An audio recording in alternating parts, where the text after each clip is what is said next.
తాకట్లో ఉన్న బంగారాన్ని విడిపించలేక వడ్డీల మీద వడ్డీలు కడుతూ ఇబ్బంది పడుతున్నారా? అయితే ఇప్పుడే సంప్రదించండి శివ గోల్డ్ కంపెనీ. మీ నమ్మకానికి మా హామీ శివ గోల్డ్ కంపెనీ. వారాంతంలో ఇరాన్తో ఒప్పందం కుదరవచ్చని అమెరికా అధ్యక్షుడు డొనాల్డ్ ట్రంప్ చెబుతున్నప్పటికీ కొన్ని అంశాలపై ఇరుపక్షాలు ఏకాభిప్రాయం సాధించాల్సిందని తెలుస్తోంది. ఆరంభంలోనే విదేశాల్లో స్తంభింపచేసిన తమ నిధులను విడుదల చేయాలని టెహ్రాన్ పట్టుబట్టడం ఒప్పందానికి పెద్ద అవరోధంగా మారిందని సమాచారం.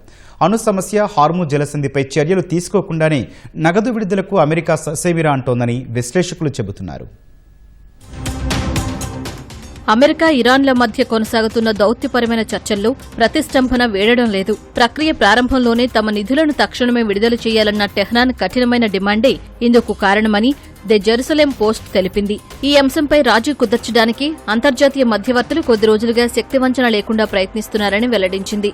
అయినప్పటికీ చర్చల్లో పెద్ద పురోగతి సాధించలేదని వివరించింది. క్షేత్రస్థాయిలో ఎలాంటి ఖచ్చితమైన చర్యలు తీసుకోకముందే ముసాయిదా ఒప్పందంలో భాగంగా మొదటి దశలోనే నిధుల విడుదలకు ఇరాన్ పట్టువీడకుండా డిమాండ్ చేస్తోంది.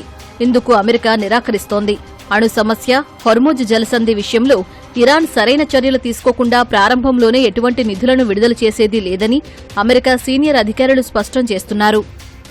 స్తంభింపజేసిన ఆస్తుల విడుదలపై ప్రాథమిక భిన్నాభిప్రాయం ఉన్నప్పటికీ ఇరాన్తో దౌత్యపరమైన చర్చలు సానుకూలంగా సాగుతున్నాయని అమెరికా అధ్యక్షుడు డొనాల్డ్ ట్రంప్ తాజాగా ప్రకటించారు. అయితే తుది ఒప్పందంపై అనిశ్చితి కొనసాగుతోందని ఆయన అంగీకరించారు.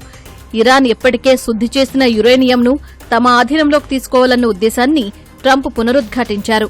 చర్చల్లో విజయం సాధిస్తామనే గ్యారంటీ లేదని అమెరికా అధ్యక్షుడు చెప్పారు. ఒప్పందం కుదరవచ్చన్న ఆయన ఏం జరుగుతుందో ఎవరికి తెలుసని వ్యాఖ్యానించారు.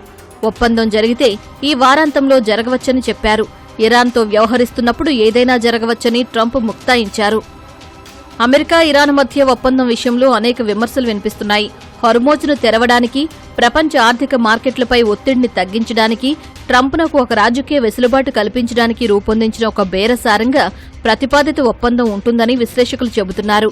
రాయిటర్స్ వార్తా సంస్థకు సన్నిహిత వర్గాలు చెప్పిన మేరకు కొత్త ప్రతిపాదిత ఒప్పందం ప్రకారం ప్రపంచ చమురు సరఫరాకు ప్రధాన మార్గమైన హోర్ముజ్పై ఇరాన్ తన దిగ్బంధనాన్ని ఎత్తివేస్తుంది.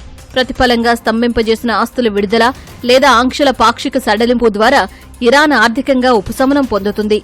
వివాదాస్పద సమస్యలను పక్కన పెట్టి కొంత సమయం సంపాదించుకోవడానికి, ఆర్థిక ఉపశమనం పొందడానికి ఒప్పందం ఒక మార్గంగా ఇరాన్ అధికారులు భావిస్తున్నారు.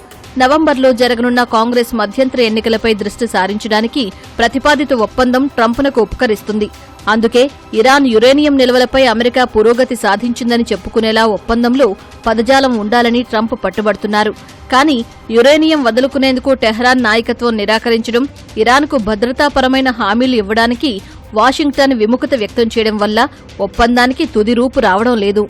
తన క్షిపణి సంపదను గల్ఫ్ ఇంధన ప్రవాహాలకు అంతరాయం కలిగించే సామర్థ్యాన్ని అంటిపెట్టుకుంటేనే భవిష్యత్తులో జరిగే దాడులను అడ్డుకోగలనని ఇరాన్ భావిస్తోంది. అనిశ్చిత నేపథ్యంలో ప్రస్తుతానికి ఒక ఒప్పందానికి వచ్చి కష్టమైన సమస్యలన్నింటినీ రెండో దశకు ఇరుపక్షాలు వాయిదా వేసే అవకాశం ఉందని అమెరికా మాజీ దౌత్యవేత్త, ఇరాన్ నిపుణుడు అలానైర్ అన్నారు. అయితే రెండో దశ జరిగే అవకాశం లేదన్నారు. ఇజ్రాయెల్, గల్ఫ్ దేశాల ఆందోళనలు ఉన్నప్పటికీ ఇరాన్ బాలిస్టిక్ క్షిపణులను ధ్వంసం చేయాలన్న పట్టుదలను వాషింగ్టన్ చాలా వరకు విరమించుకుందని సమాచారం. బరాక్ ఒబామా హయాంలో 2015లో ఇరాన్తో కుదిరిన అణు ఒప్పందంతో తాజా ఒప్పందాన్ని పోల్చడాన్ని నివారించాలని ట్రంప్ కోరుకుంటున్నారని Washington Institute for Near East పాలసీకి చెందిన డేవిడ్ శంకర్ చెప్పారు. అయితే ఇరాన్ నిధులను విడుదల చేస్తే ఖచ్చితంగా ఆ విమర్శలను ఎదుర్కోవాల్సి వస్తుందన్నారు. ఇరుపక్షాలు తమకు నచ్చినట్టుగా అర్థం చేసుకునే పదజాలంతో ఒప్పందం కుదిరే అవకాశం ఉందని అమెరికా మాజీ సీనియర్ దౌత్యవేత్త డెన్నిస్ రాస్ అంచనా వేస్తున్నారు.